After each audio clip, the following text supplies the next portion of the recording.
Kia ora and welcome to the Creative Matters podcast, where we have inspiring conversations with New Zealand artists. I'm your host, Mandy Yarkich. These conversations are intimate, uplifting and insightful. The guests on the show have absolutely enriched my life, and I'm sure their stories will have the same effect on you. Thank you so much for joining me to listen to these amazing people speak about what drives them, the way they work, and their personal takes on life.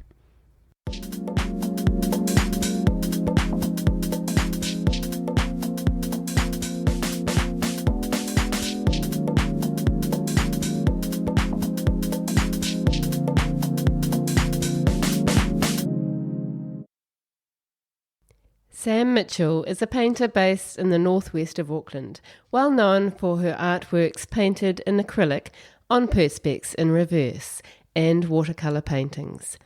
A sassy and subversive bricolage of rescued materials, painting media, and eccentric imagery are utilised by Sam to explore the potency of pictures.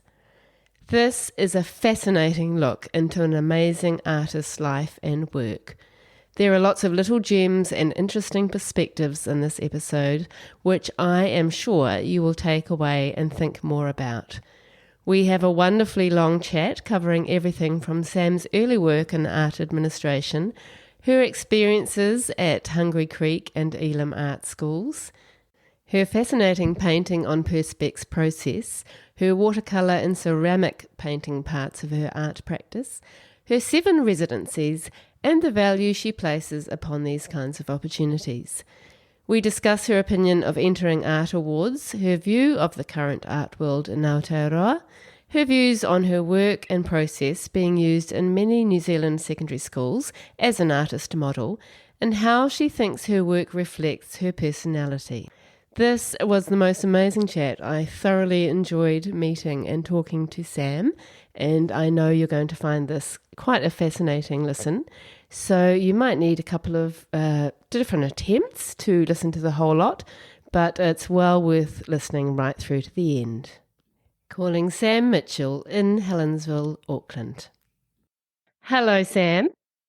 Hello, Mandy. It's very lovely to meet you. Thank you so much for being on the podcast. I'm honoured. I'm honoured to join the list. Oh, thank you so much. And I've admired and loved your work for a very long time. And I'm so looking forward to hearing your story and also your process. So I know you were born in the USA, and then lucky for us, you came to New Zealand in the early 1970s. So can you tell us about that journey and what kind of child you were? Yes, well, so my dad was an architect and he was sponsored to come out to New Zealand in the 1970s through Fletcher Challenge back in the day that were building all the hotels around New Zealand. And so my parents lived in Colorado, and there was 2 of us. There was me at 2 and my older brother who is 4 at the time. And they decided to either go to New Zealand or Vanuatu. And lucky for me, we ended up in New Zealand. So, yeah, 1970s, interesting times for immigrants into New Zealand, especially during the anti-nuclear, the whole anti-American kind of stuff. So, yeah, we came to New Zealand. We stayed, the first place I have memories of is we stayed in a motel across from the museum in Newmarket, the War Museum that's there now. And my father obviously was working full-time and my mother was looking after the kids, and so she would find things for us to do during the day, and that was the museum. So I spent most of my fundamental first, months, years visiting the Auckland Museum. My mother was, or is, she is a very magical person and she believes in magic. She considers herself to be a bit of a guru. She's very new age and thinks outside the square. So our childhood was very interesting and full of lots of adventures and lots of possibilities of anything and everything happening. So it made my childhood very magical, which, obviously seeps into the artwork that I make at the moment. So yeah, growing up, we grew up in we grew up in Devonport. Back then it was a huge Navy base. So we'd have lots of dockyard workers and stuff. It was very, very busy. I don't know if it's so much so now. And I went to primary school in Devonport, and my parents, for some weird reason, believed that the Catholic school system was a better educational system than anywhere else, so we got sent to Catholic schools. So I went to St. Leo's in Devonport, and there I met, like most artists, the teachers that champion you. And I like to refer it to using a Stephen King, the idea of shining, how you meet other people that shine. And I've been lucky throughout my, early childhood to actually meet teachers that saw something in me. So when I was young, before I could even tie my shoelaces, I was drawing shoelaces on drawings. Really? I was picking up things like fingernails and toenails and, and drawing irises and eyes and stuff. And this was, 5, 6, 7. So at an early age, I was given certain privileges to leave class and help teachers make murals and charts and, things for the primary walls, because I was, I wouldn't say gifted, but I had some sort of, something they saw. Later on in life, I've ticked all the boxes for dyslexia. So that really, I think, taking me out of classes that I found difficult because of the language, the whole, they call it word blind, they sort of championed me, removed me from situations I found challenging, and championed making art. And so making art was something that was always rewarding, as well as something I was very capable of doing above and beyond my fellow. And how amazing to have that passion and that talent when you could have been struggling in the classroom with dyslexia. Yeah, I mean, I didn't really learn how to read until I was like 6 or 7. And the reason being is I used to look at the pictures and tell the story that was happening with the images and not read the words. And I don't think they really picked up on it until they actually started, one-on-one reading, where I couldn't. I mean, dyslexia has lots of different dimensions to it. But yeah, it was an interesting time. And, and this is primary school, so like, 6, 7, 8. So I met a woman called Frances Smith. She was in my primary school. She was an Elam graduate, I found out much later, and she just died recently. She died like, I think 2 years ago now. But she would book the community centre in Devonport and go to the museum. She had people that she knew who worked at the museum, and get those museum carry cases that you could actually take, things out of the museum in. And I'd get Kias and Pukikos and, stuffed birds, taxidermy birds to draw on the weekends. Wow. Yeah, so she did this, for a while, and then a group of my teachers. So I had Wyn Salmon. She was my best friend's mother who taught at the school. She also, with another group of teachers, I think it was 4 or 5 of them in total of that year in primary, got together and decided to send me to the summer school at Elam. So when I was a kid, they they paid for it. They decided that it was enough to invest. I mean, it probably wasn't a lot of money back then. But so they decided to send me to summer school. It lasted one day because I think I was 8, and I had to catch public transport by myself, the ferry. Oh wow! And I just freaked. But when I was there for the short couple of hours, I thoroughly enjoyed it. To be championed by those teachers and to have so much encouragement. Forever grateful. Grateful. I mean, once again, we have that amazing story of the influence of a teacher.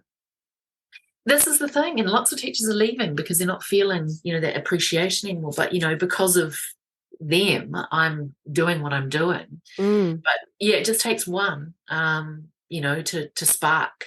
So, I was very, very lucky during my primary, and then I went on to, of course, secondary school, where being different, not only because you're doing art, but also because of my background, my parents being American, everything was different, food, clothing, spelling.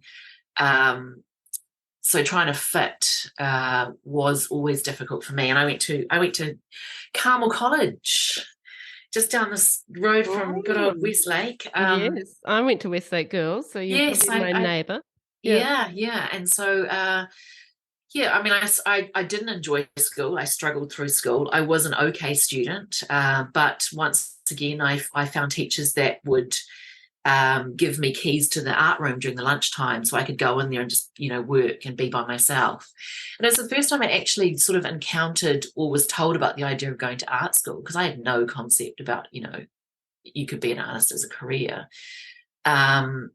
But yeah, once again, teachers in secondary school championed me. I decided that's kind of what I wanted to do. And so I, left school early because I wasn't enjoying school. I left school early and got a job.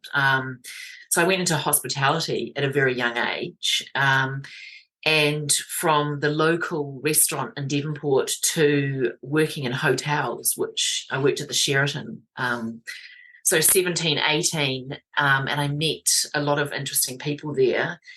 And two friends I met through hotels were planning a trip to Europe, and they basically just invited me at 19 to go with them. And so I did the Eurorail thing. So, packed my bags at 19 and decided I gave myself a list of all the artworks that I wanted to see that I'd only ever seen really bad reproductions of, and the black and white text that we used to have, no internet, no cell phones, no nothing. And I made a list, and I traveled around Europe with these two guys and saw all the artwork that I could possibly want to see. Wow, that is so amazing. What an inspiring story of your childhood. Mm.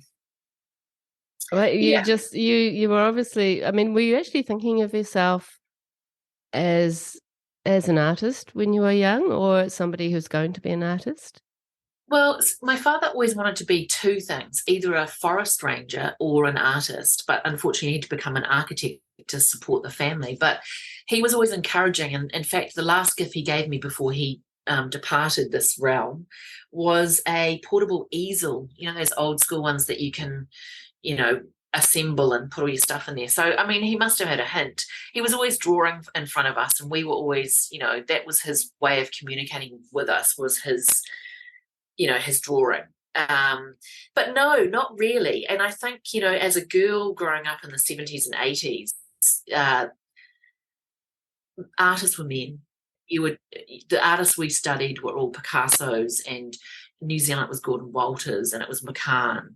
So you never, as a young woman growing up, really thought, just like you never thought you could be a fireman or a policeman or policewoman.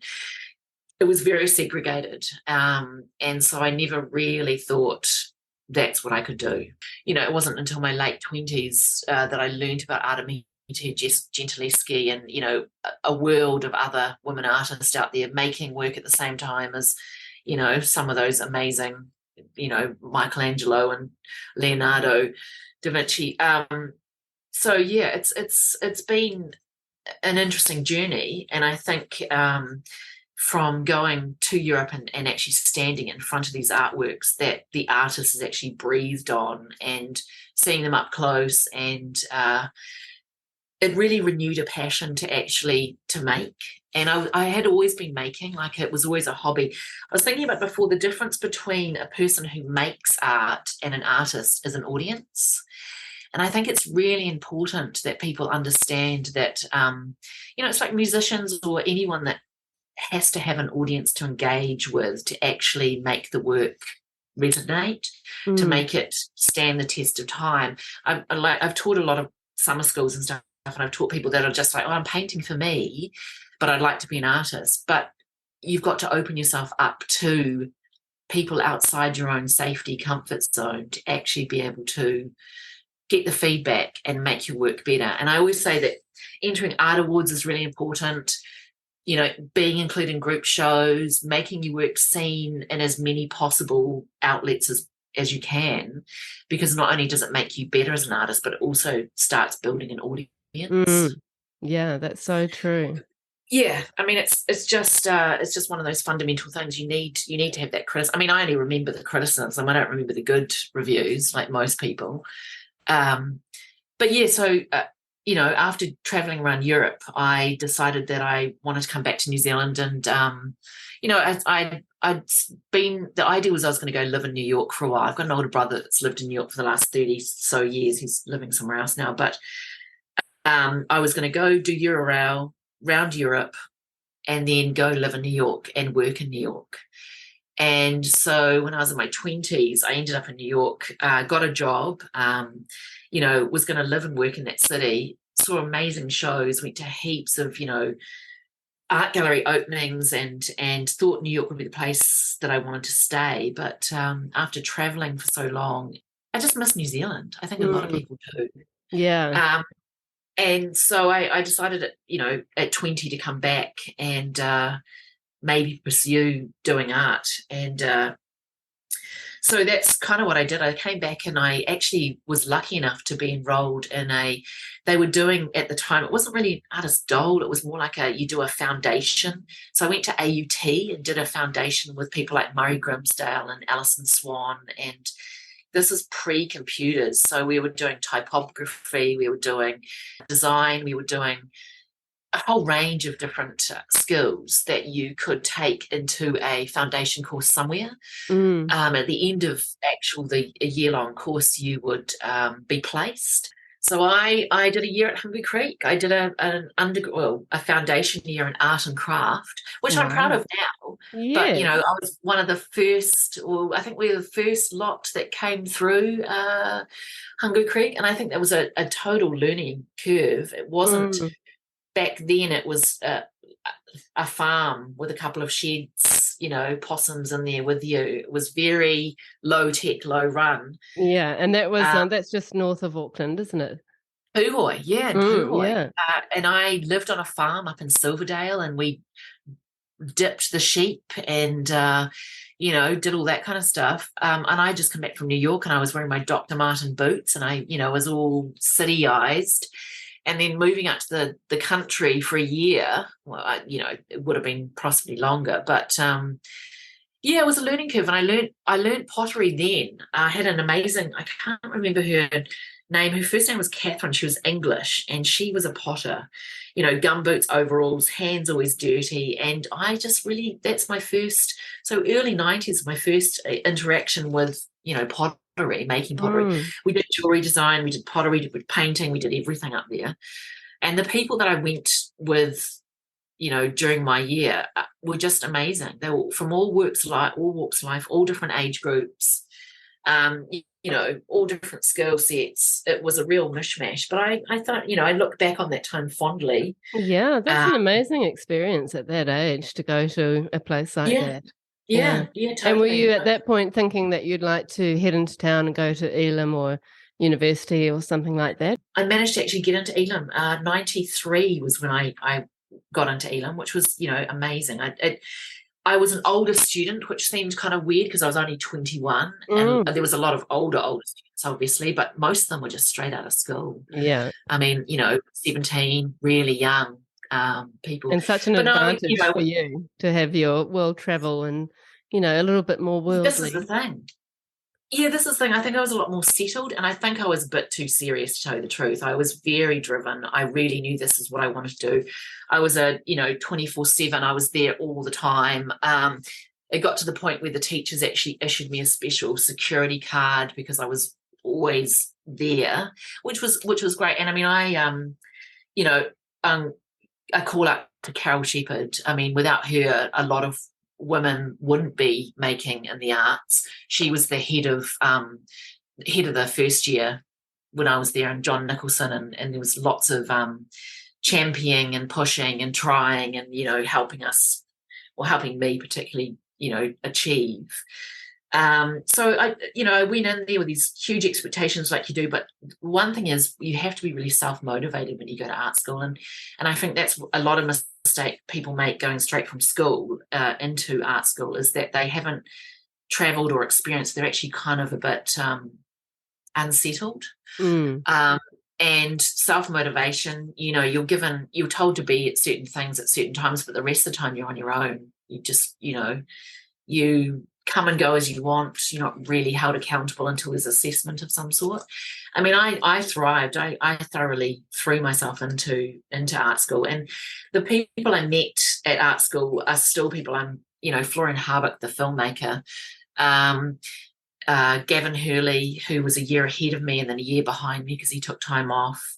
Megan Dunn, she was in my year. The list goes on.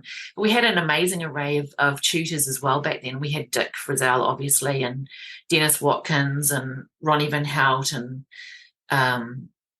Fiona Partington, Jenny Dolezal. I mean, Michael Harrison. It was just, the list goes on of all these people that were actually working artists at the time, who were there to supervise us, really. Yeah, which is so incredible, isn't it? Yeah, I mean, it would have been really hard for them because, I mean, I know in my own case of teaching and trying to make, it is a very draining, distracting thing to have to do. And so now I understand some of their behaviours. Looking back, yeah, it's such a fantastic way to build community, isn't it? Just, and be part of those artist communities from quite a young age, I think, has such an influence on artists' careers. Yeah, it is. I mean, it's that whole thing back to The Shining, right? You find your own. You do. You find that, your ideas and concepts and the way you approach things isn't as crazy as you once thought. There are other people that see the same or, think the same way as you. But, yeah, I mean, it wasn't without its challenges. It was, Don Binney was on his way out. Robert Ellis was retiring. There was a lot of changes happening.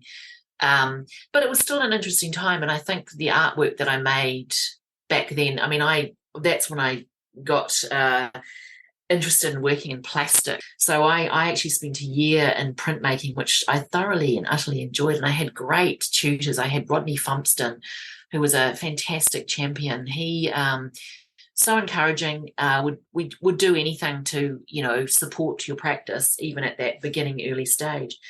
And so I think the foundations for printmaking really have aided me in the way working with perspex, because it's that whole idea of putting the line is the most essential element of a print, and that's monoprints, lithos. It's every process. You've got to think about the line making, and a lot of my work working with plastic.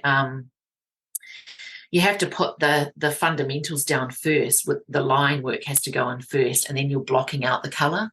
So you're taking the white away or leaving the white, depending on what you want to do, just like the process with printmaking where the paper becomes the white. So it is that whole idea of breaking the colours up into sections and working backwards, which is what you do with printmaking, which is what I do, which is helpful being dyslexic, because working backwards is something that I'm actually really able to do. I've gone back to doing lino cuts and stuff. I'm line obsessed. I love, comic book art, obviously, cartoons, people like Charles Burns, his Black whole series, the black and white graphic, really emphasise line and the use of light and dark. When you say that you were working with plastics, do you mean that you were painting on the back of plastic as you do now in your practice? Yeah, so I was screen printing onto it. Oh, wow. Isn't that amazing? And how do you think you actually discovered that in the beginning? Yeah, well, this is the thing. I stumbled upon a guy called Jim Nutt.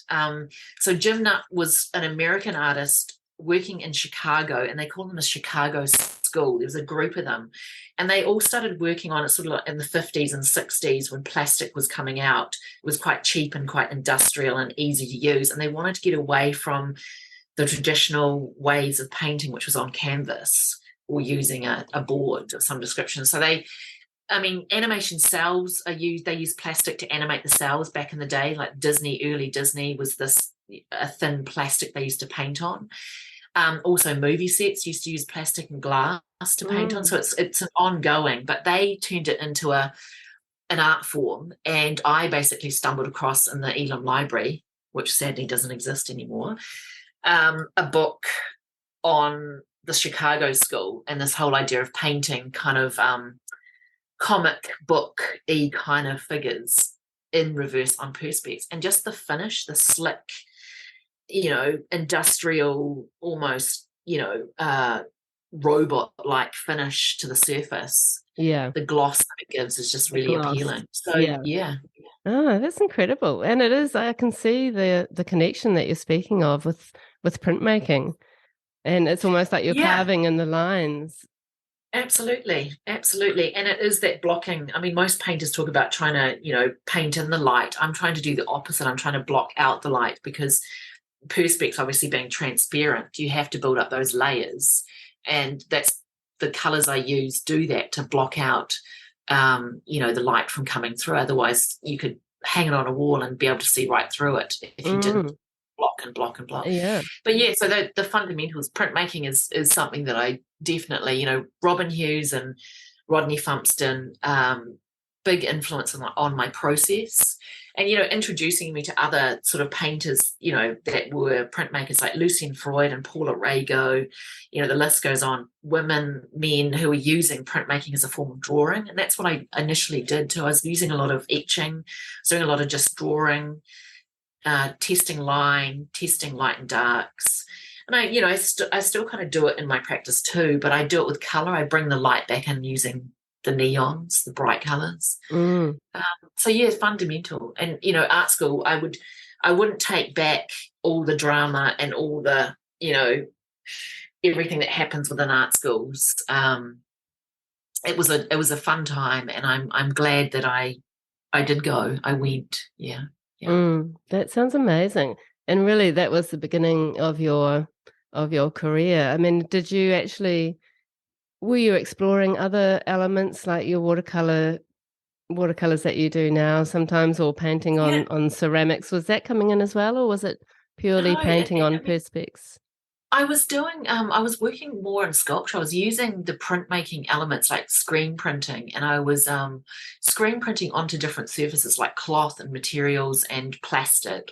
And what I ended up doing is I ended up making these inflatables. So like the rubber rings you have around your kids' arms when they go swimming, I would make those, but what I would do is I would paint on the inside of the plastic, and then I would screen print images and then paint a back color, just like the printmaking process, and then seal it all up. And they were actually floatable in space, like little bubbles with little artworks inside, little Oh, stories and narratives. And how at first, they were gorgeous. just line work. It was just, yeah, they were interesting, just line work. So I made a lot of them, like just these square boxes that you could blow up and then deflate. And then I Mm. ended up making these A3 inflatable ones were actually welded, like theatre. I welded scenes and spaced them so that you could look in and see get a sense of distance and perspective. Things like tattoo salons and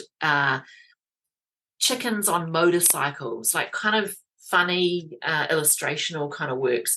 And they were painted onto the perspex and then double-sided welded together. So I was using a plastic welding machine down in the sculpture room, Wow. and then putting the blowers in and then inflating them and then hanging them from the ceiling. So when you walked in, you saw this, floating image encased in plastic, which was clear. Yeah, I mean, Mm. plastic has, it has so many possibilities. Yeah, and it's so much a sort of a feature of your practice, isn't it? And it's something you're very, very known for. And it's actually in Mm, a way surprising that more people haven't explored it. That idea of painting with the plastic or painting on plastic is quite yeah. it's quite unique. It is very tricky though. Plastic is porous and it stays open. And the only reason that certain things bind is because they close the pores, and that's how you get them to. But not all paints will do it, and Mm. not all colours will stay. And it's that whole. I mean, I've been doing it for so long now. I know how to do it, but it's quite funny teaching it and getting people to try it. It has to be a certain fluid. You have to get the paint to a certain fluid and consistency to be able to stay on the surface. I'm actually Mm. quite pleased a lot of people aren't doing it because it keeps me, being slightly different from everyone else. Yeah. But eventually all the schools I go to, kids try, I've seen examples of their work on perspex. People are using acetate, which is a lot cheaper and easier and lighter to use, and they're using the Mm. acetate to do the same process. I mean, Yeah. I've stumbled across a teacher's website which tells you step by step how to do a Sam Mitchell. I mean, it's Really? How funny. really, That's really it is funny. kind of But funny. it's kind of funny, but it's kind of strange because it's probably not your actual process anyway. I'm not shy about telling people how I do my process. I do keep certain elements secret, and that's, I mean, the paint I use is one of them, but everyone knows it anyway. It's out there, but it's not as easy as a lot of people think it is because it just slips off the surface. There has to be a certain way of doing it, but Totally. And also yeah. working backwards. I mean, that is not, I can't imagine how you do that.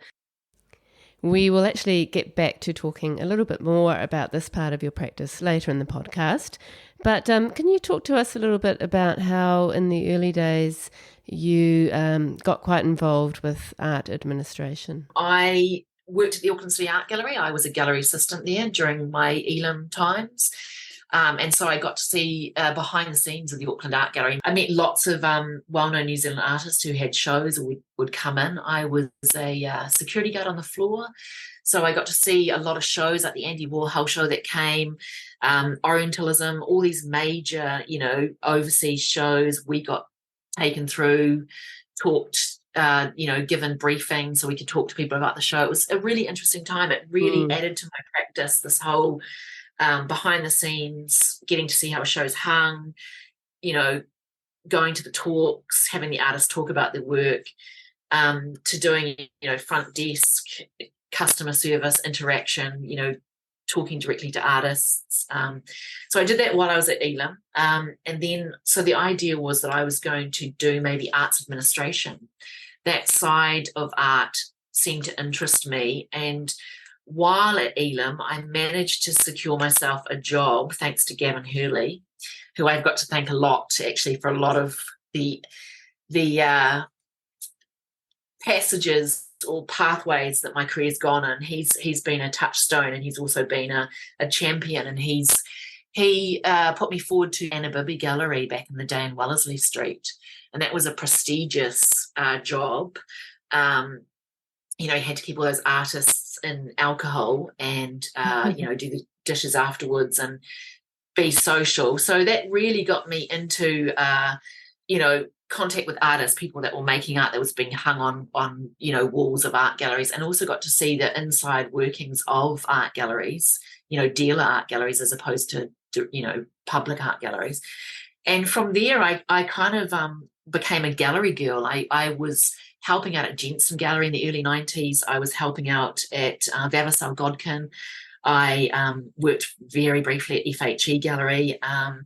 So I was, behind the desk, taking the calls, doing the invoicing, planning shows, hanging shows, painting walls, being there for openings. So I kind of thought that's where I wanted to go. I kind of thought after art school, I wasn't going to be an artist. I was going to do art admin. And why do you think you felt like you didn't want to be an artist? I just thought that I wouldn't be able to make a living in it. I wouldn't be able to maintain a life being an artist. And it's a precarious profession to actually think about doing. And I throw caution into the wind when I tell people, if you want to be an artist, not everyone is successful. And I think that's the thing about it, is the fun of being an artist is the fact that you are set up to fail. And you might win 1 year and fail 1 year, or win 5 years and fail 3. It's one of those unpredictable. But I just thought admin would be a regular paycheck and I'd still be able to work within the arts. I knew the processes of hanging and putting together a show and editing and processes of art making. So I thought I could, potentially help out there. So I got my first real job as the art gallery administrator for Gus Fisher Gallery when it first opened. So I was ordering all the furniture, which they still have, which is great, all the vitrines and all the seating. We ordered all the wine, did all the openings, did all the painting, organised the scaffolding. It was a really interesting time. I did that for like 2 years. I was really thinking that was going to be, the rest of my life. And that sounds amazing. I mean, that would have been an incredible job, I think. The amount of the amount of information and artist and organization was it's really aided me in my art practice of being a month before a show, having images before a show, the whole press releases, all that stuff. I mean, I'm amazed I could do it back then, but it was starting out. It was there, they were throwing money at it. We had an unlimited budget to get in all the technical equipment we needed, to start from nothing. And it was a great time. The director at the time was Stoney. She was fantastic at trying to build something, and I'm glad it's still going. I mean, it's amazing. So great, isn't it? After all these years, and that kind of work would have just been so informative, as you said, for you as an artist, and quite inspiring, I imagine. And then also another way of building your community, extending your community. And then were you actually working on the side at that point, Sam? Yeah, so I was. I can never really give up making art. And so in 2005, I had made in my spare time a whole bunch of watercolors on found paper. It was something that me and Gavin were doing. In fact, back in, I think it was 2000 or 2001, we had a show at the Gus Fisher Gallery because I was administrating there. And me and him did a show called For One Night Only. And we were selling, it was in between show hangs, and we got permission. Obviously, I'm not letting anything out of the bag, secret shows at a public institution. But we hung a show. We had found paper from books, obviously, because that was a cheap and easy way of us to do it. Gavin would do collages, which he's well known for. Gavin Hurley's collages. He would do collages on the surface of these found bits of paper, usually nipples or, chest hair or something along those lines. I'd draw over the top of Gavin's collages, and we'd make these collaborative artworks.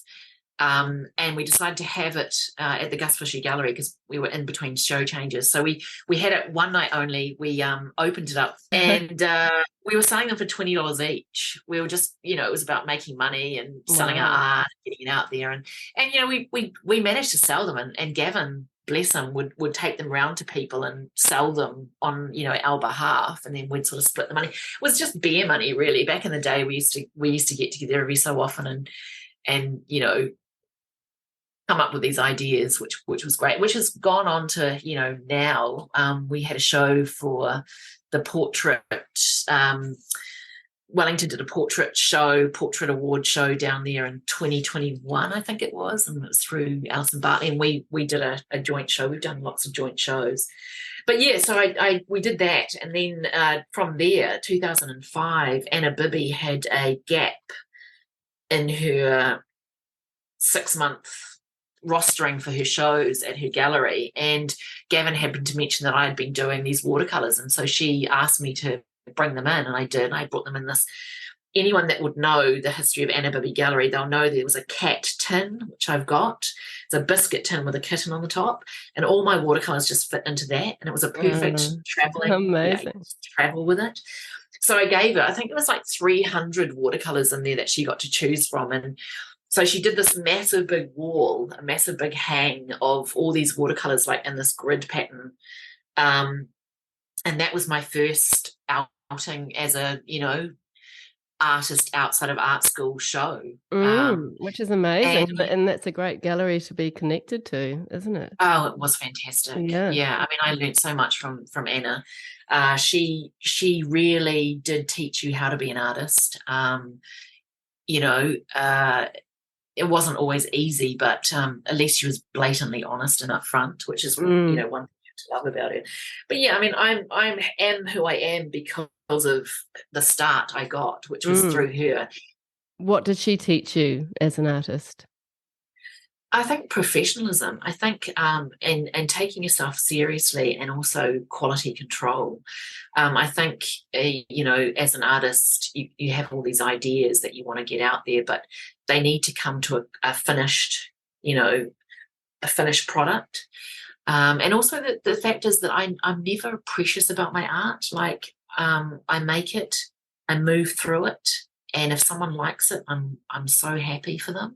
I'm in the moment with the making, and for me, it's, I don't say like my children, but you know what they are. I have a connection with them while I'm creating it, and I have a really intense relationship with it. But I'm quite happy for someone to take that child away, take the screaming child away from me and enjoy it as much as I've enjoyed it. And I still get people tapping me on the shoulder at places saying, oh, I got this work of yours 15 years ago now, and it makes me laugh every time I walk past it. And the other day I saw something else and that I haven't seen before. And it's like, I treasure those moments to know that people are living with my work and enjoying it as much as I enjoyed it in the making. Which is so nice. And then just that sort of letting go. Some people just can't. I can't understand. Like I was always told, quite a well-known artist said to me, a great artist, their studio is always empty. Yeah. I think that's really true. Yeah. But yeah, so I mean, Anna, take your hat off to her. She had a great group of artists go through her: Peter Robertson, Seraphine Pick, Gavin Hurley, Peter Stitchbury. A real wide selection of artists came through her gallery. Were you getting represented by Anna Bibby for quite some time, or was that just a one-off show? No, so I was with Anna for a good 4 years, I'd say, before she sold up. So I was on the end of her. She'd been going for quite some time, and then she decided that she wanted to, she deserved it. She'd been in the arts like many people for 30, 40 years, working in public dealer. And she was, she wanted a life of her own. I mean, being a dealer, you deal with a lot of different personalities and a lot of different, and she just had enough, and understandable. I worked for her on occasions, would sit at the front desk and answer the phone and, do mail outs and things like that for her as well, and do openings. It's a full-time, full-on job, and you're not only doing that, the admin every day, but you're also dealing with rogue personalities. I mean, being an artist has its ups and downs. In that time, that 4 years that you were with the Anna Bibby Gallery, Sam, were you, as well as the watercolours that she initially took for that first show, were you also showing your paintings on perspex at that time? Yes, I was. I was trying out and testing working on perspex as a form of transferring the line that I was getting in my watercolours into a more painterly solid kind of medium. And so I did. I was using just flat sheets, unframed bits of perspex, and just painting directly onto the surface, like the process we talked about, the printmaking process in reverse. Trying out different things. I did a series of animals. I did groups of people. I did a lot of birds, a lot of budgies and parrots, and a lot of birds. And yeah, through having shows on a regular basis with Anna, and group shows and solo shows, I just really started to discover, the properties of perspex and the effect it gives you, the finish.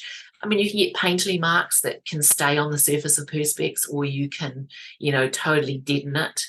But I really like the design qualities. I like the very slick finish. And also I like the idea of the whole idea of when someone engages with an artwork, they've always got impediments in front of them. They've usually got glass, or, if it's in an art gallery, they've got the stanchions, so you can't get too close. But with my artwork, you can actually get up close and actually touch the surface. It's a really interactive artwork, because all the delicate, painting is on the inside. Yeah.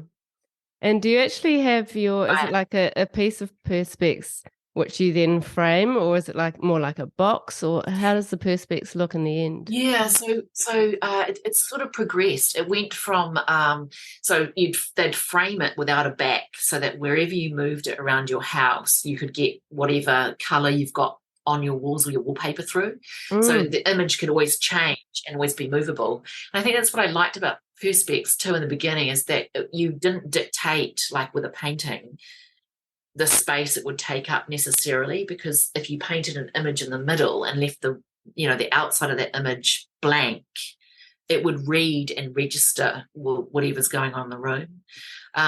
So yeah, initially it was about having just the flat perspex and having people having the option of getting them framed, and that gave people an ability to own the work by personalizing it, by putting a frame on it. And then I sort of gradually started making boxes. So now I work on perspex boxes. So they're made up so they sit on the wall on a brace that's a perspex brace as well. So it became more of a sculptural element. The actual work is, it sits off the wall, and you can look around the sides. The sides are usually clear. And it just depends on the subject matter that I'm using on how I utilize or, ignore that translucent sides and top of the work.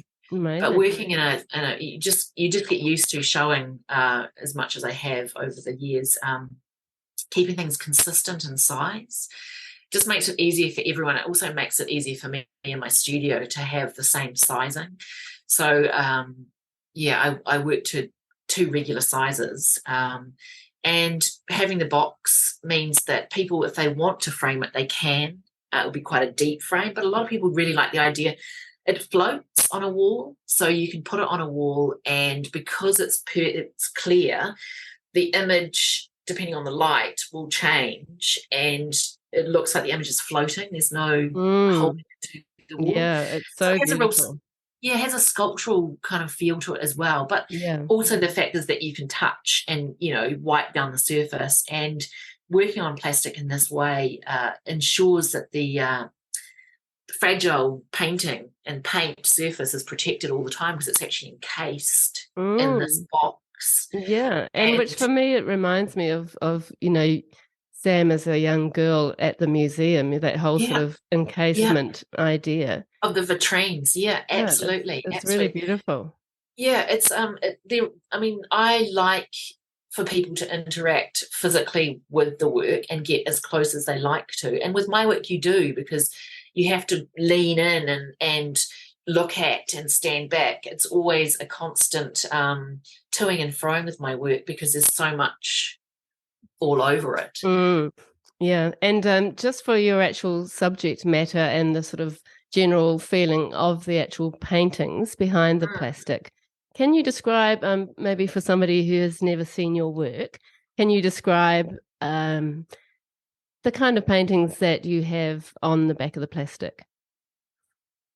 So usually, at the moment it seems to be mostly portraiture, and it's not a realistic representation of the person.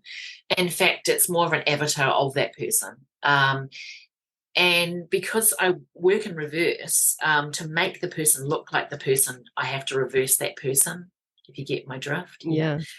And so I'm constantly, because Abraham Lincoln, I've done a few paintings of him, does not look the same unless he's reversed again to be reversed. So you have this process that you have to go through.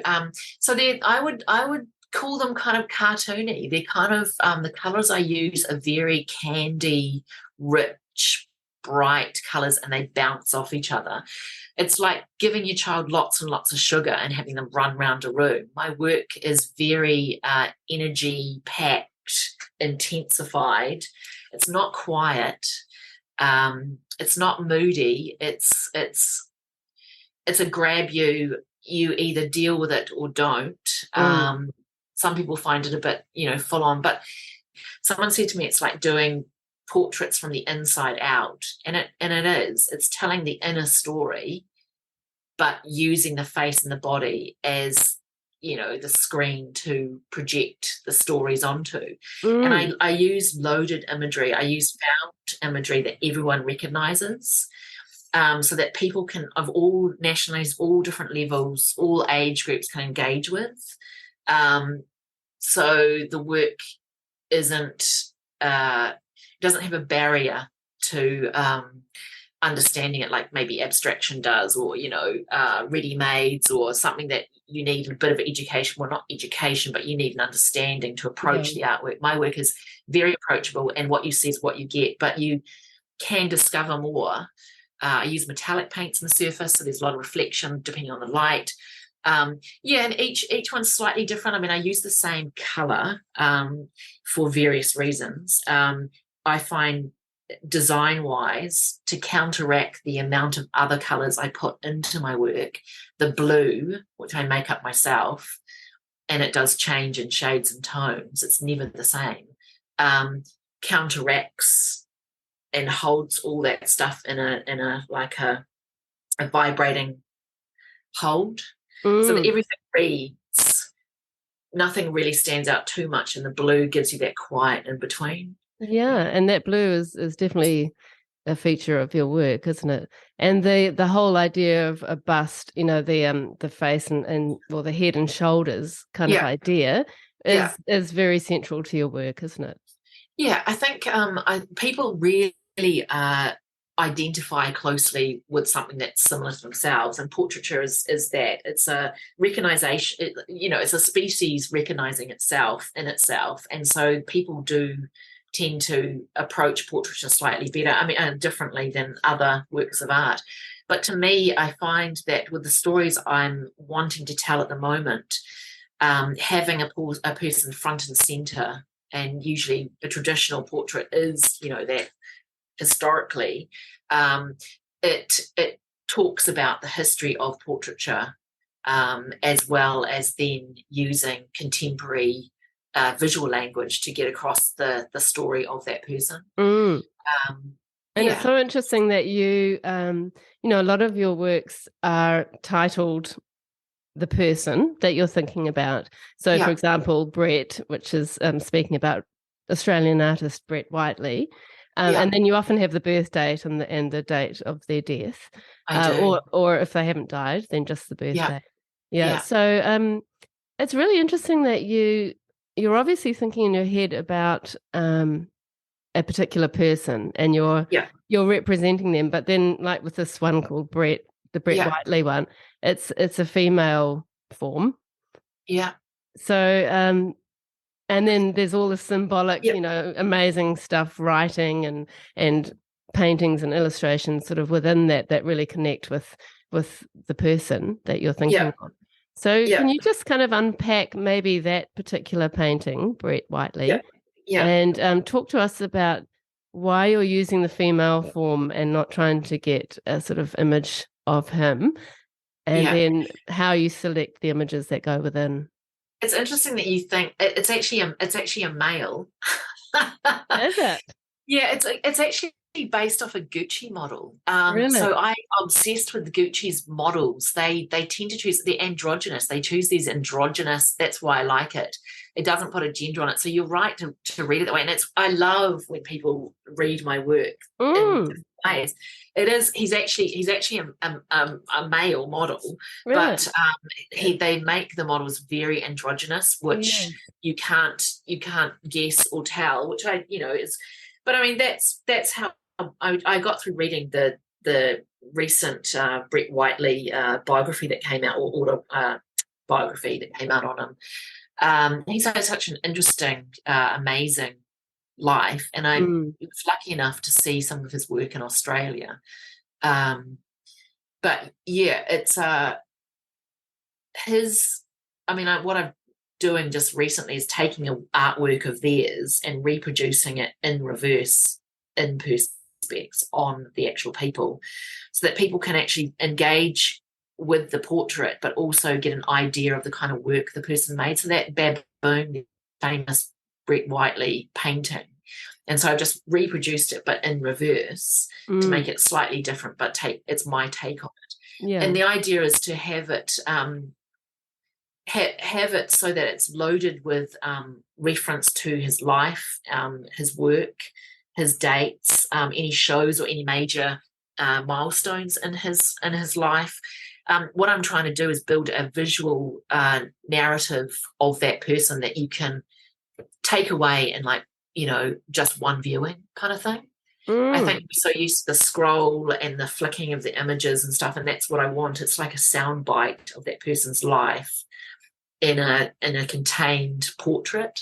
Yeah, I love that. And why do you feel the need to be taking an individual excuse me, like this and presenting them to your audience?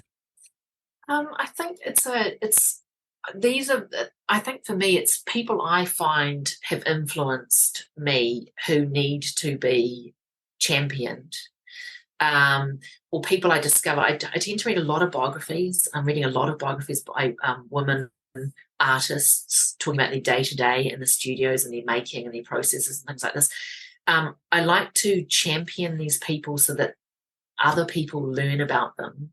They learn about me and these other people that I usually tend to choose creatives in, arts, music, visuals, but I've been recently branching out to science. I think, they go hand in hand. Yeah.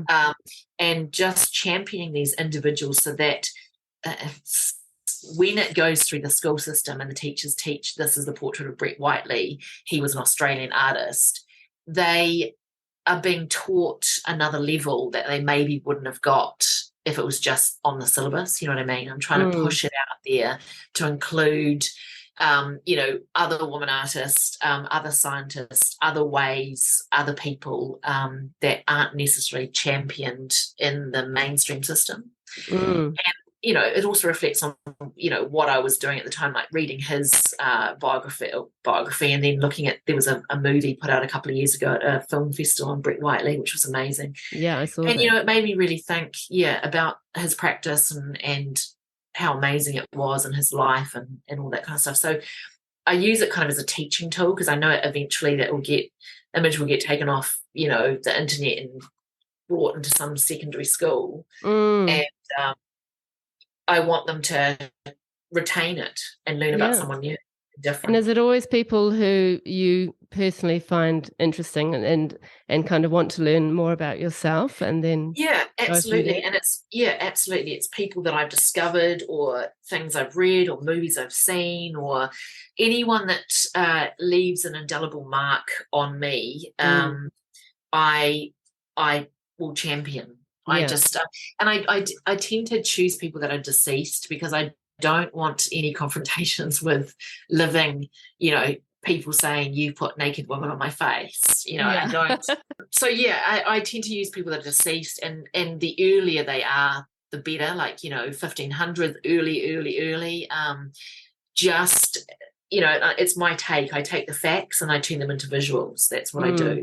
Yeah, I think that harks back to my dyslexia, really, doesn't it? Where I am more able to digest and understand the visual language than I am to understand the actual written language. I do use text a lot in my work, but it's in reverse. And if you look closely, there are spelling mistakes. I found some the other day when I was looking for something. But I mean, it's I can't. I'm not a writer. I'm a visual. I can tell stories better through the visuals. Yeah, and you really are telling stories. I mean, they're very narrative works, aren't they? Very story packed, loaded. Yes. Yeah. And I love the way that you do your writing. I mean, it must be quite interesting actually reversing your own handwriting. It must be a kind of another style of handwriting almost, but it really reminds me of it feels quite sort of scientific, and it still probably connects with your museum experiences as a kid once again, because it just has a quite a sort of like diagram kind of labeling sort of that sort of feel. Is that what you're thinking? Yeah, it's like passing on information in the most fun way possible. And finding imagery that actually can tell the story. I mean, people read the paintings differently, which is what I love. I love people coming up to me and saying, oh, that thing you put on this painting, to me it means this. And I'm like, oh my God, I never thought of that way of reading it before. I don't like to tell people how to read things. When people tell me what, say, what does this painting mean? Usually by the title, it gives you some, insight to it. But I like everyone reads things visually differently. And I think it's important they put their, narrative onto the story that I've given them the hints of. Totally. I don't like to dictate how things are, this is this and it has to be like this and it can only be read like this.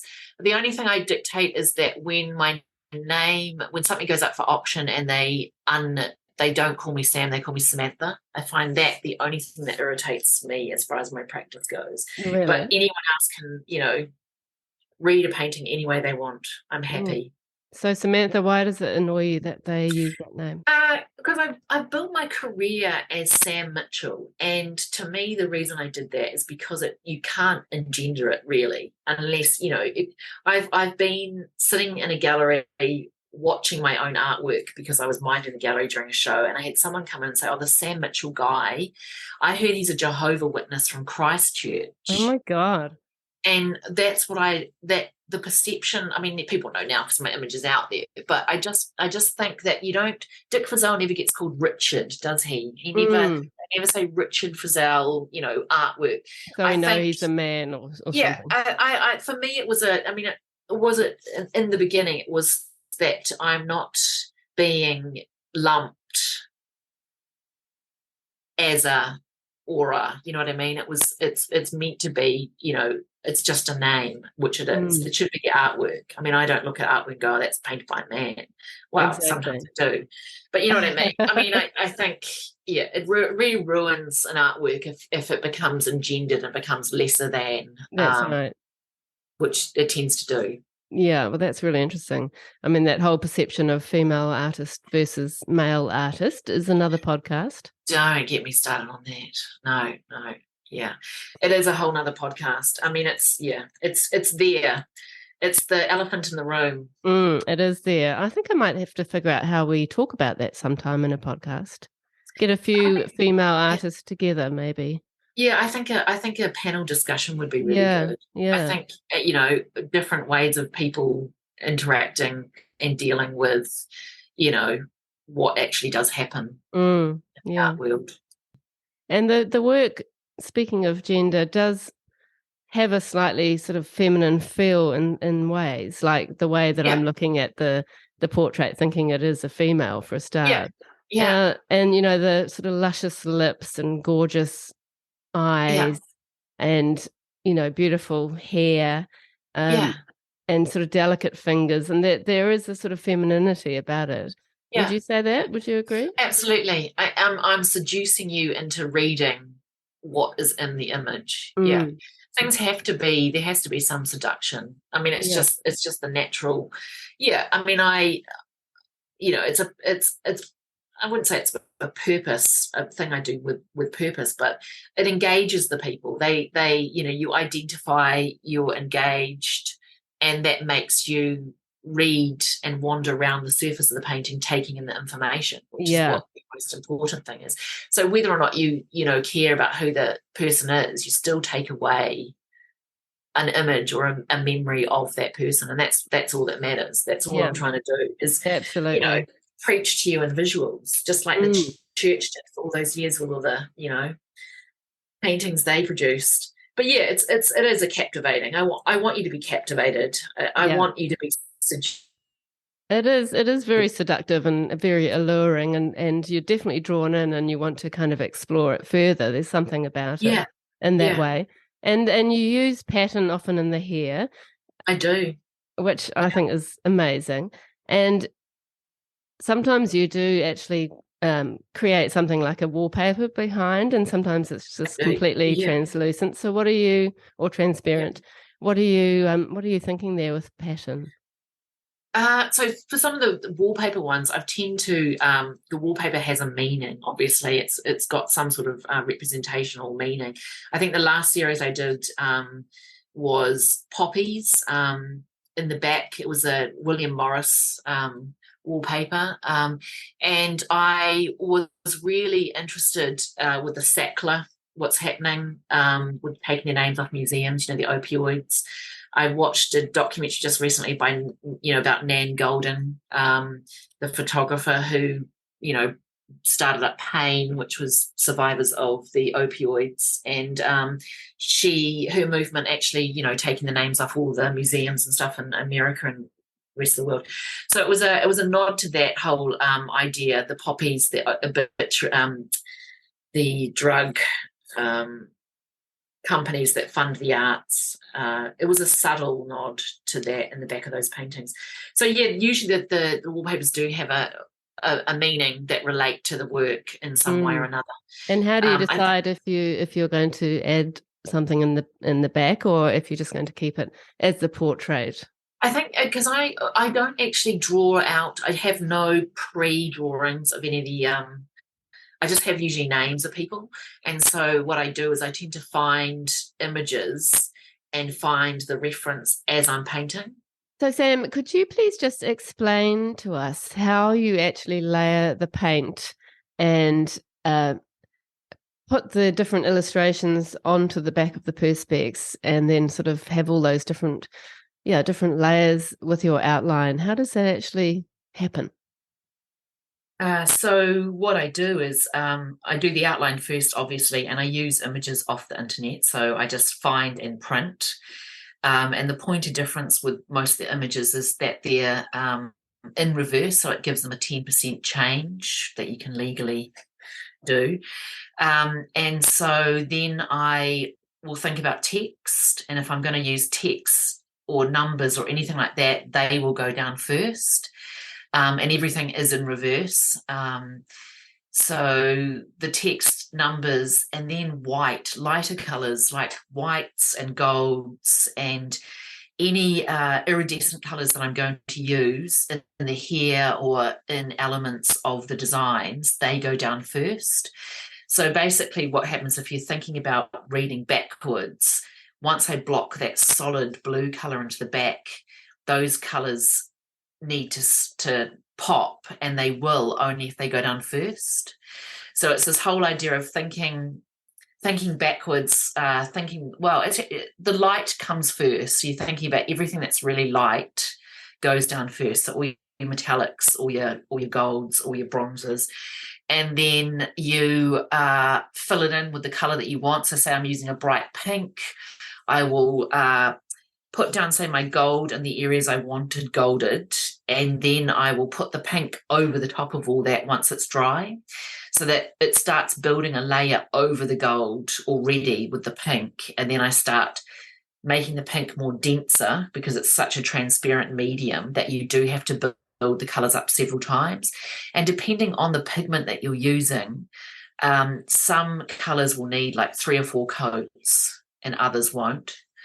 So it's just a matter of building up the density on a transparent surface, but thinking beforehand about all the text and lights that have to go down before you do all that.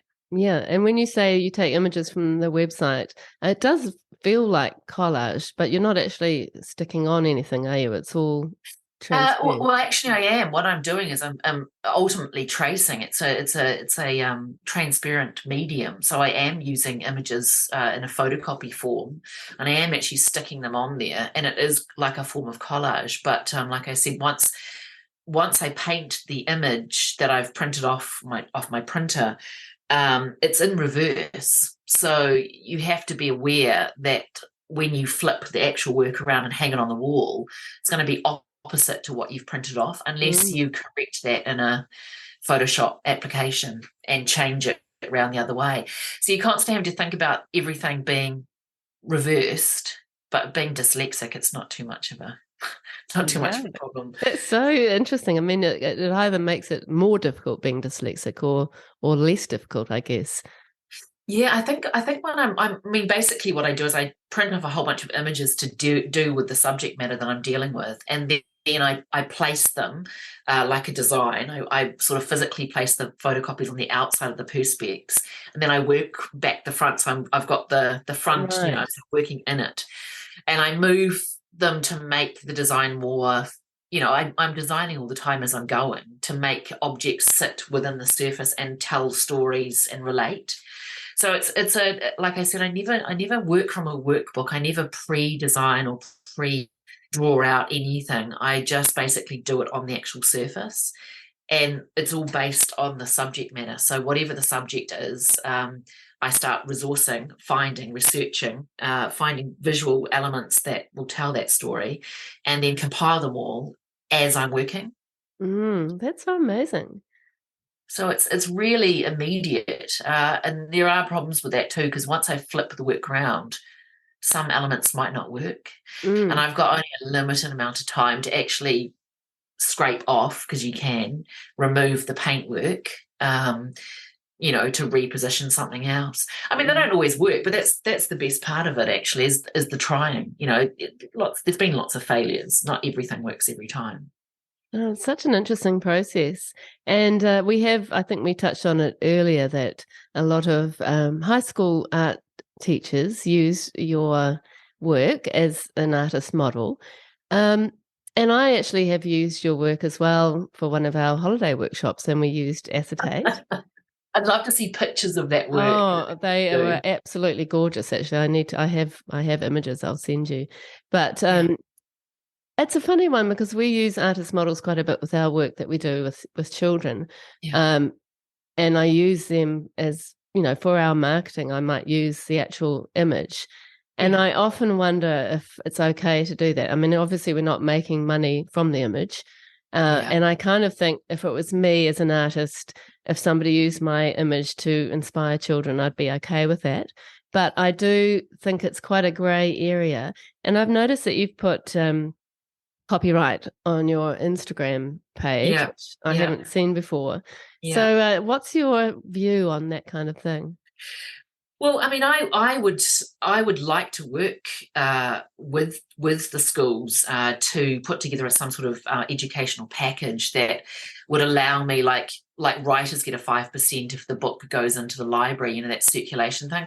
I do find that my work is used a lot, and I'm really appreciative that the art teachers are mentoring and using contemporary artists to get people interested in art. I don't have any problem with that whatsoever about people using my image to teach.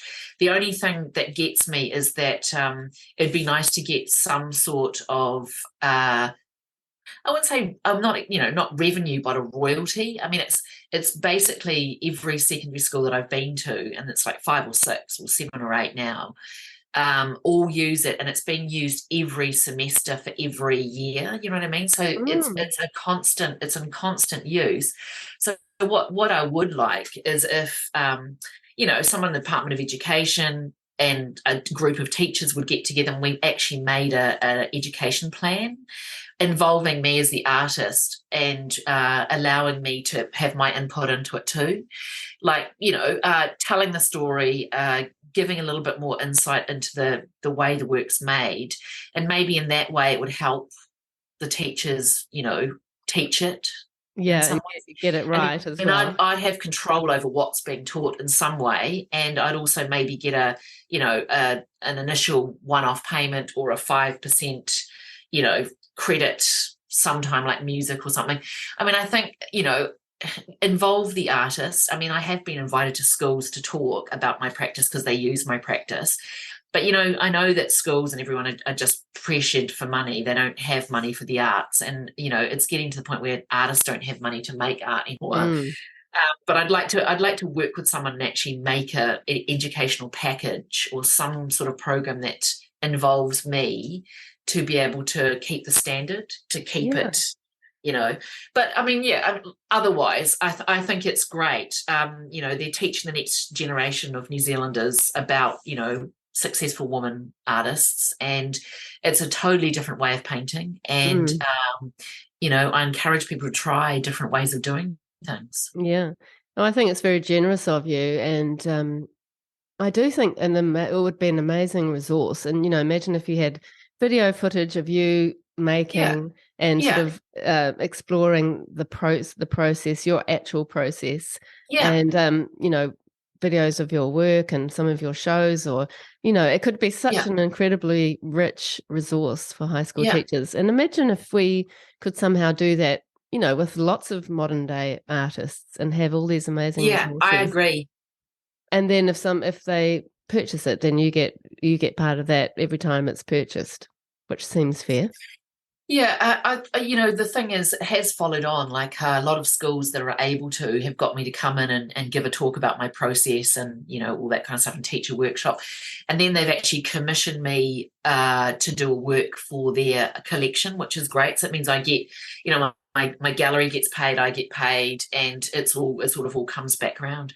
But yeah, I agree. I think an incentive would be to have, 5 or 6 artists that they use that are contemporary artists within New Zealand, put together packages, like you said, and have it geared towards the year they're teaching. Mm, So you've got the age, it's age appropriate, yeah, and involves us and gives us a little bit more control over the work we make. I think so. absolutely. And that would be just so much more authentic to have it coming from the artist rather than the teacher, thinking they know what you're doing when they may not actually have that right. That's true. I Yeah, mean, yeah. and that's why I'd like to also, somehow get this podcast out into high schools as well, because it's part of that resource in a way, isn't it? It's part of learning Yeah, about the artist is hearing their I think, story.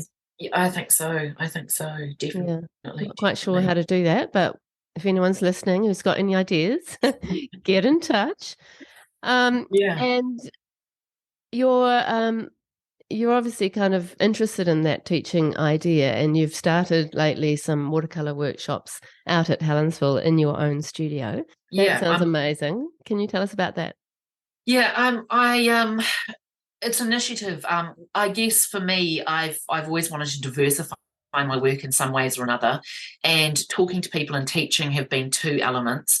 But I think a lot of people are curious about where artists make their work, and so the opportunity arose to open my studio to people I just advertised.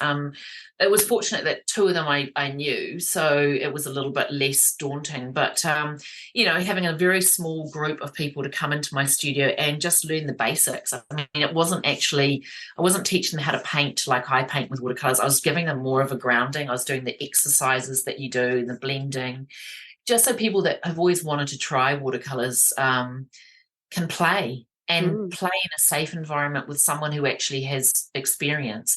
And I also provided all the materials and stuff as well, because I think it's really important that when you're beginning, you have a certain quality of materials to use so that when the mistakes are made naturally, they are heightened by the pigments that you use. So it's not it's still beautiful using watercolors of a high pigment ratio, because the mistakes, it's just water and pigment. You can't really go wrong. And mm, I think a lot of people enjoyed the fact that they came in thinking they couldn't make anything and left with these amazing, bleeding, multicolored shapes and patterns and drawings. And everyone was at the same level. No one had any experience in painting with watercolors. It was open to everyone. And just by showing them, 11 different exercises on using a brush and using watercolors, a lot of them were wanting to know materials and what to buy and how to continue doing it. And that's what it's about. It's about yeah, passing on the knowledge. that's so great. And that's something I'd love to do, actually. I might have to book it. I'm thinking like weekends. I've had a lot of people come back to me and say, because I did it during a weekday. A lot of people are saying weekends. So, if people are interested, please, get in contact. We can work around, when people be available. But it's a limited amount. It can only be 6 people at a time because my studio is a home-based studio, so it's quite smallish. Which is nice. The 6 is a good Hmm. number. And so will you be advertising through Instagram when you have workshops coming up? Yeah, so I'll do an advertisement through Instagram and other, Facebook, etc., so people know when it is.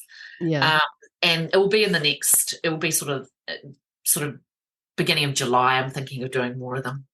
Sounds amazing. And I can share that on my page as well. That would Brilliant, be brilliant. great.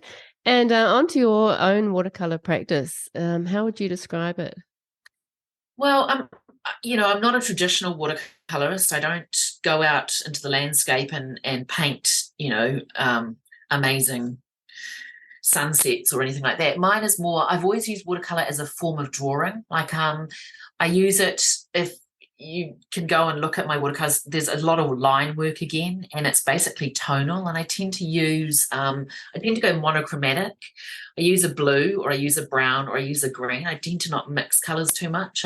I've recently gone into pinks and the blue, but so I always, whenever I have a gap in my practice for whatever reasons, I always start again with watercolors, and it's my go-to to get myself back into muscle memory of using a brush.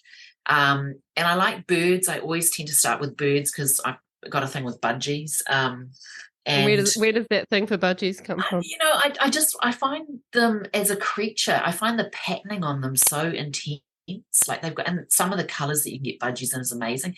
I think it's that domestic bird that, we grew up as a grandmother kind of image. Mm. But I've got this postcard that I picked up in New York when I was there in the early 90s of the budgies that I use for everything. In fact, if you find that postcard online, you'll see that it's an exact copy of that image. And I just use it all the time.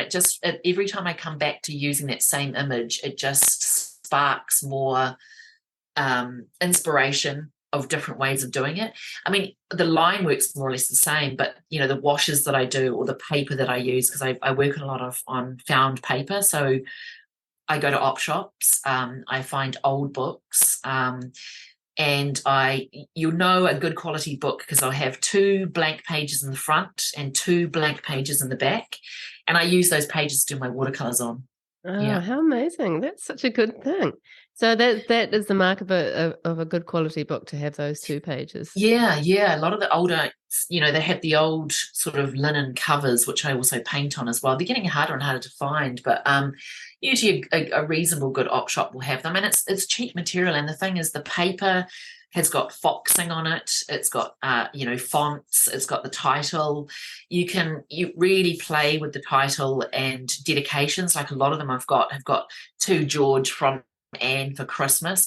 It really adds personality to the actual watercolor itself. Yeah. And you don't really have to try. It can be a really simple drawing, but if you've got to Brian, Happy Christmas from Dad and Mum, 1976 on it, it's got history already in it. Yeah. So I like that happy accidents of finding, those found pages and books. I love that really idea. Yeah, and then that sort of textural element as well. Yeah, and unpredictability. Yeah. And what do you do with those works? So I do show them. They haven't been shown for a while. I mean, I just make them. I make a lot of them when I'm in, like I said, in between painting and stuff. They sit in tins. I've got like cake tins that I put them in, and they just sit there for when I need them for something. I just recently had a show at Space Gallery Napier. They had a show about rectangles and how artists use that format in their practice. So a lot of the work gets pulled out again and to be re-seen. So they're just there as a resource, but they're also there if I needed to, add to a work, a show. I could use my older watercolors. I've been doing them for years. I've been doing them for, 20-something years now. It seems like it's such a good thing for your well-being. It's like your sort of happy place that you can head off to if you need to, kind of thing. You can travel with them. That's what I do. It's the one medium that I can actually just take a tube and a brush and maybe a few found pages and just travel anywhere in the world. And you can actually just go to bookshops there and use the paper without having to buy flash paper. So yeah, it's my go-to. It's my go-to to start things up again. And how do you find that sort of idea of basically sort of 2 quite different styles under the sort of same umbrella of Sam Mitchell? How does that work? I think, unfortunately, your personality tends to ebb into all your work anyway. So if you were to put one of my perspex next to my, you definitely see there is in the weight of the line or the, shape of something, it's definitely made by the same hand. I think, the fact that I use the blue probably leads into it, but I think they do relate. I think since my perspex work is a lot based on line, the watercolors are just a natural progression. Yeah, they and both also complement each other as far as the practice. Yeah, and I feel like the themes are similar with the sort of superheroes and comic sort of feels, and a lot of the symbolism is connected, isn't it? It is connected. Well, it's me. I can't do it. That's you. All the way. And I was actually going to ask you too, how do you think your work reflects your personality? Well, definitely, if you look at my work, you can tell my age by all the references I make and things. It does. I mean, if I had a choice to paint a certain way, I wouldn't want to paint the way I paint. It's kind of funny, I I would like to be a classical painter, like, someone like Gwen John, or, someone from history who was made beautiful oil color, yeah, it's the way I paint is just the way it comes out. I Mm. think it's like an accent. I can't seem to shake it, no matter how hard I've tried. I've done painting on canvas and stuff, and it's very different. I'm sort of stuck in my style. Which is great. Yeah, I mean, it's definitely my style, that's for sure. Yeah, it's very unique. And quite a lot of your portraits do have glasses or sunglasses or something Oh, they do, yeah. along Yeah, those lines. And you also wear I spectacles. do. Yeah. Yeah, yeah. I'm obsessed with eyewear as a fashion accessory. But I'm also interested in what it does to a face and how it builds a barrier um, between, getting really close, and also how it can actually change the look of someone's face. Mm. So you're not seeing the true person until they take the glasses off in some ways. You know what I mean? So I use it as a uh, I don't. I use. I mean, visually, I like it. It appeals to me when I see models and glasses, and it gives me as a painter, well, blocker in of color, elements to deal with the eyes. Like, you can lighten or darken, or have a totally different color, change how the eyes are seen through the glass. It adds another layer to the story. Mm. And the perception, people with glasses are trusted more, apparently, in these psychological tests. People with glasses come across as being more intelligent. It's all these stereotypes. So again, I'm using it almost as a loaded visual to get a story across. But also, the glasses I use tend to be high fashion, so they're outrageously large. And that's a comment too on the whole consumer, fashion uh, next kind of mentality we have. Each year they're bigger or bolder or gold, Mm. or So it's true. it's yeah, it's a comment on all that stuff as well. Yeah, that's really interesting. I would love to know how you sort of ended up working on ceramics at times. I mean, I guess it connects with you sort of finding objects that you want to work on. Yeah, I know you've done ceramics work when you were at Hungry Creek and that kind of thing. yeah, So, a lifetime ago. yeah. So how does that work? Do you have that as part of your practice as well? I would love to have it as part of my practice. I love painting on ceramics. It's this. Uh, Ceramics is a very unforgiving surface. It's a very tricky one to paint details on. I fell in love with ceramics again doing a residency in 2014 in Invercargill. I was part of the William Hodges Fellowship, which is a 6-month residency to be in Invercargill. And I went down there and be a painter and do perspex works based on a submission I put in to go to that residency. And day one, I had someone ring my cell phone who was a local, a woman called Annie Burke. She was a potter. And she said to me, "Hey, have you ever thought about doing ceramics?" And I was like, "No, I'm a painter. I haven't done ceramics since I was at Hungry Creek, which was, 20 years ago."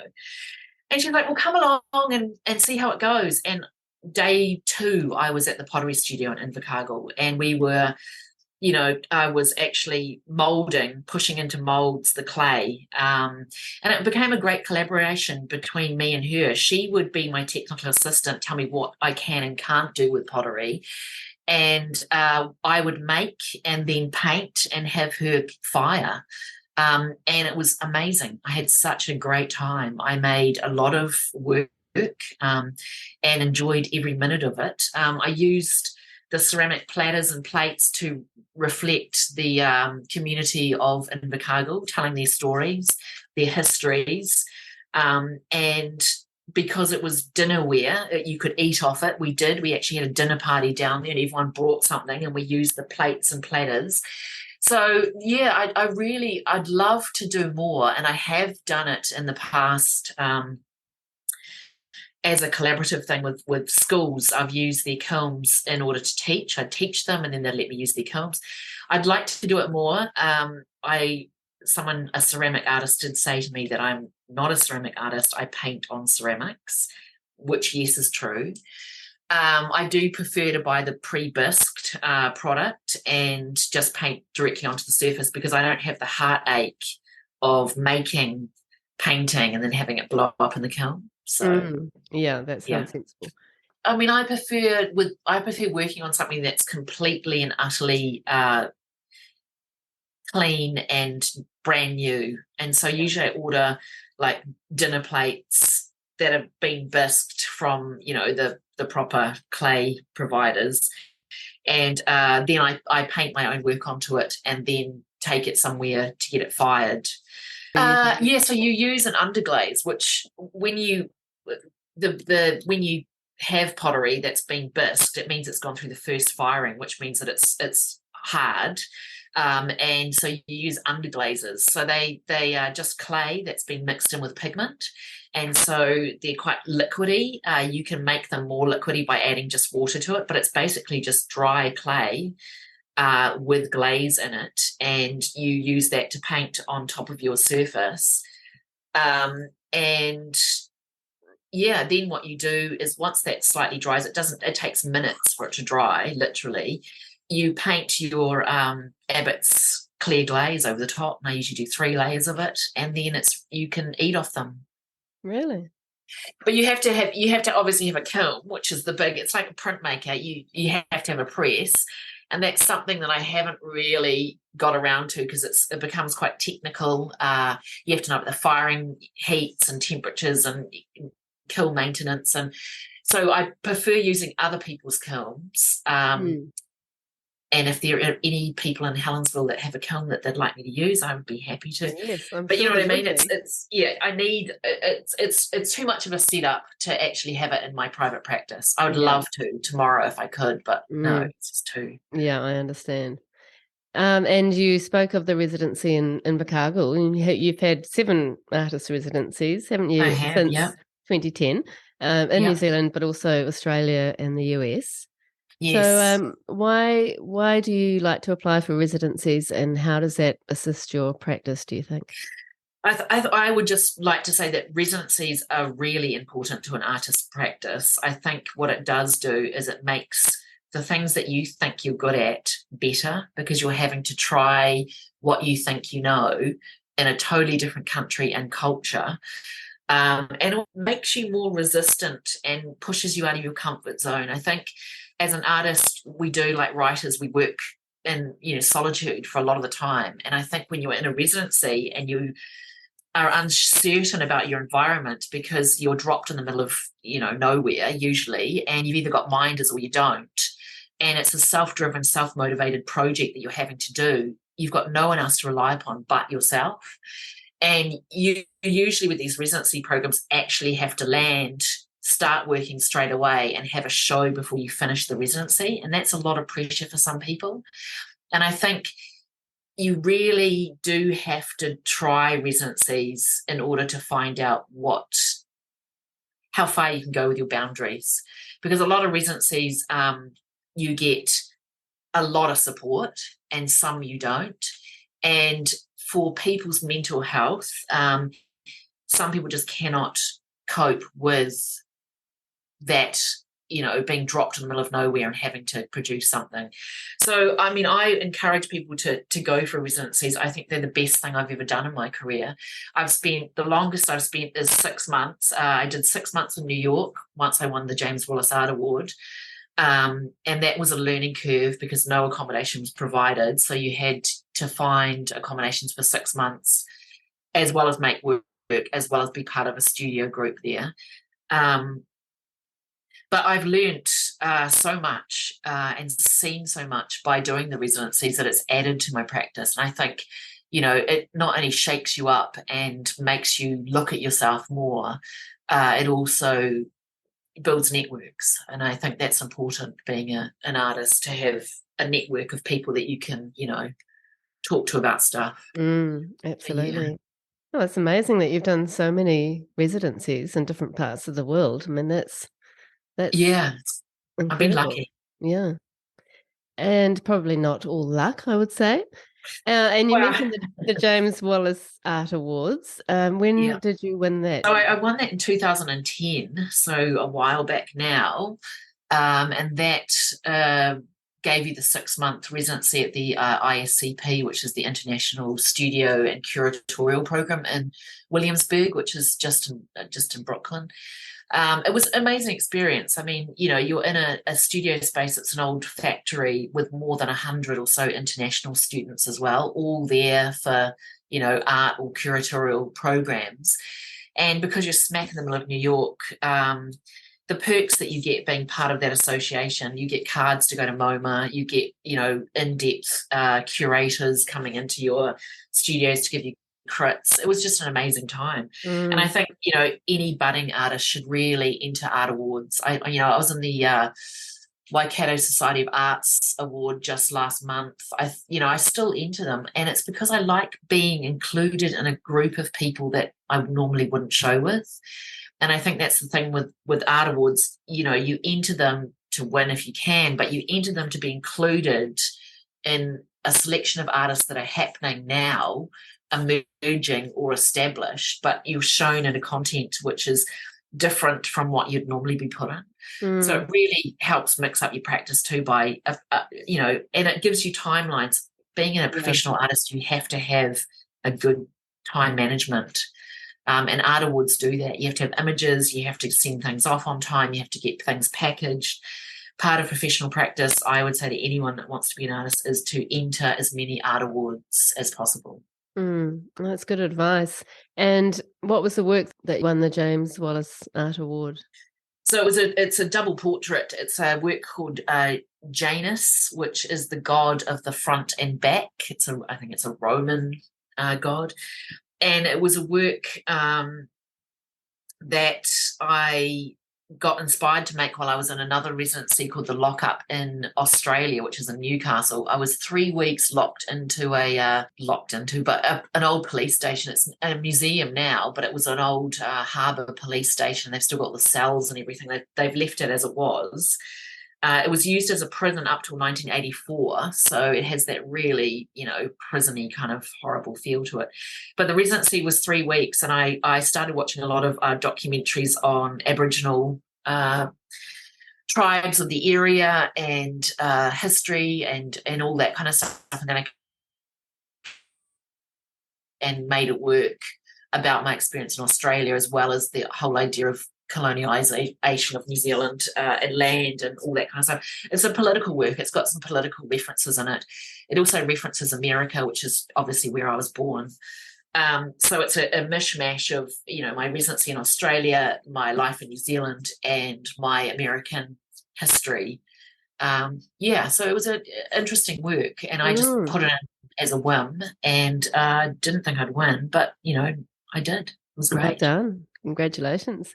And that was a painting on perspex?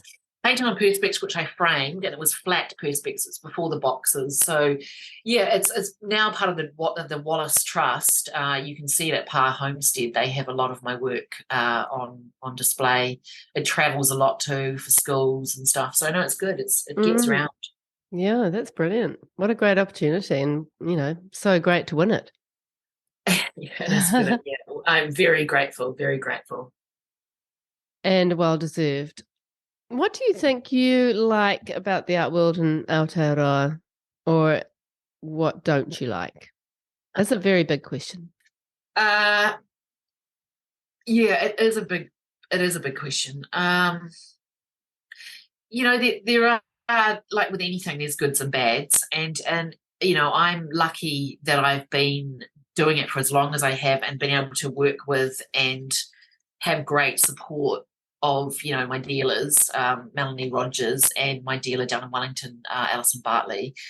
But it is a game. It's not a steady 9 to 5 job. It has its ups and downs. I think regulation is something that I find a problem with New Zealand art world as it stands. I mean, I know they're bringing in the auction house 5%, and that's going to be, all over all the auction houses in New Zealand, which gives New Zealand artists a little bit more revenue coming in. There are countries that do provide artists with an income on a regular basis, almost as you are a valid member of the community, and therefore you deserve to have a regular income coming in.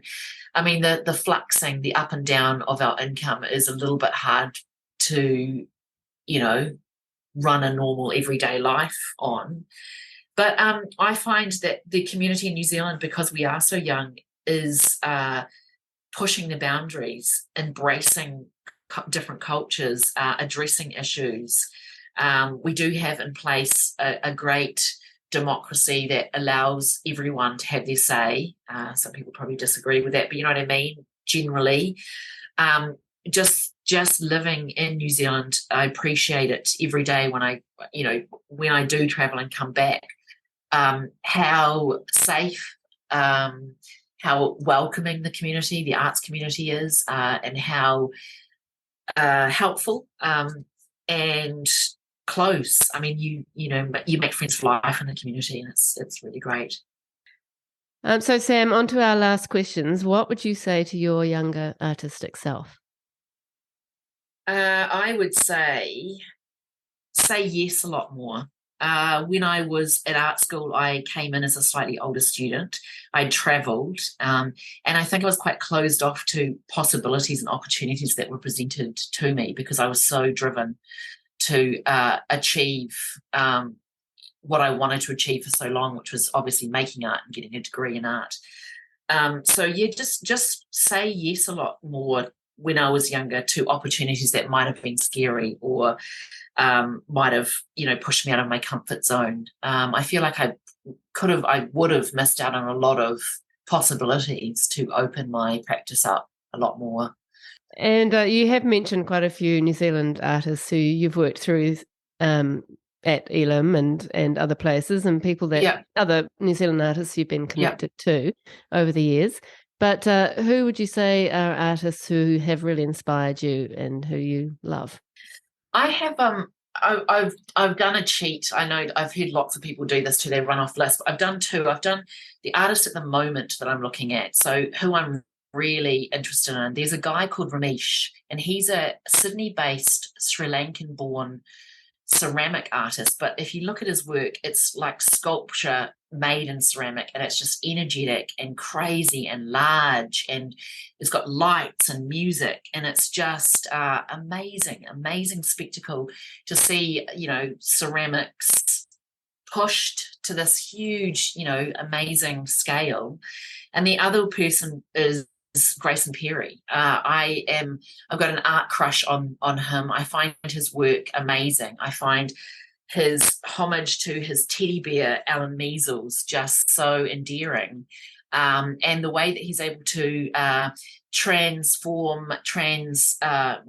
cross-dress, and, go from being a TV personality to a ceramic artist to a quilt maker to he's just done lots of different things. So those are the two that I'm looking at the moment and really excite me. And when it comes to inspirational artists, I always look at Paula Rego. Now she's a Spanish-born but UK-based. She died just recently. Her art practice is amazing. I'll just rattle off Alice Neal, an American. There's Anne Wallace, who's Australian, and there's Marlena Dumas, who's a South African artist who I've always looked at. And I'm going to pay tribute to two New Zealand artists. One is my contemporary Gavin Hurley, whose work and practice is just amazing. And also the artist called Lois White, who was a New Zealand artist. Her work, every time I see it, it blows me away. And, I always love looking at her work, and she's not revered as much as she possibly could be. That's just a few. I mean, I could go on forever with it, but that's a good list, and I will be looking into those artists you mentioned. Great. And as an artist, what would you say is your biggest challenge? I'd say balance. And in saying that, it's looking at maybe. I mean, I used to diversify. I had my watercolors and I had my ceramics and then I have my painting. I think my challenge for me now is to diversify again in some other way, because all those mediums are now known. And I think what I'd like to do is push my practice in another direction, still maintaining that known, Sam Mitchell imagery, but trying different ways of making art. Even, I mean, if there's people out there that want to collaborate with me and think that I'm a perfect fit for their projects, I'd like to try and take my abilities to other levels and other mediums perhaps, and even work with other artists producing something that is more of a collaborative kind of work. So yeah, I mean that's my challenge at the moment, trying to see where and how I can make it happen. And what drives you to make the kind of work you make?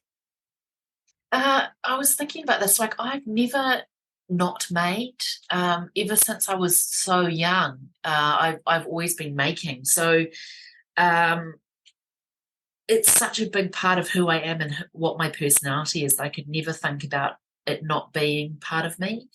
And so I've heard lots of artists say that when they don't make, they, become scratchy and terrible. And I'm the same way. Like I need to even just sit in my studio, even if I'm not making, I need to be thinking.